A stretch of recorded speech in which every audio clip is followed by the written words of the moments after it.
A young student in high school enjoys playing sports. He's very good at it. He is going to excel in the future, and he wants to go on as a career in these sports. He likes playing baseball, and that's the one he prefers to do. He has a lot of scouts coming down to watch him play. He hopes to get contracts in this area. During one of his high school games, an incident occurs, and the boy makes it look like he's in the wrong, he's in the fault. And a reporter at this scene sees it happen, draws his own conclusions, and decides he's going to print a story about it for the next day in the paper.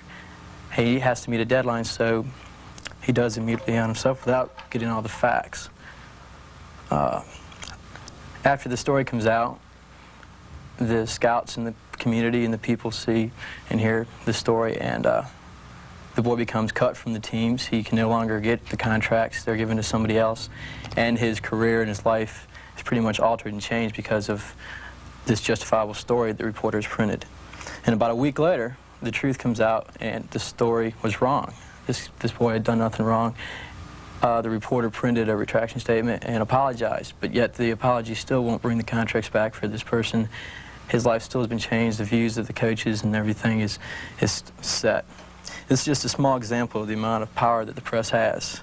A single reporter in one town can alter the life of one person. A group of reporters in an entire country could have a devastating effect on many.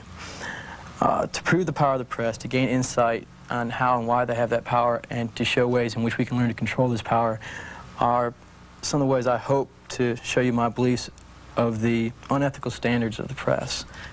Obvious facts show that the press and the community are made up of businesses in competition. In order for one business to stay ahead of another, they have to sell more papers. The way to sell more papers is to give the people what they want. And in the eyes of the media, people want to see and hear the good news as well as the bad news. But some of the media feels that bad news is better news. They think that the average person can't go a day without hearing one or two good, juicy misfortunes.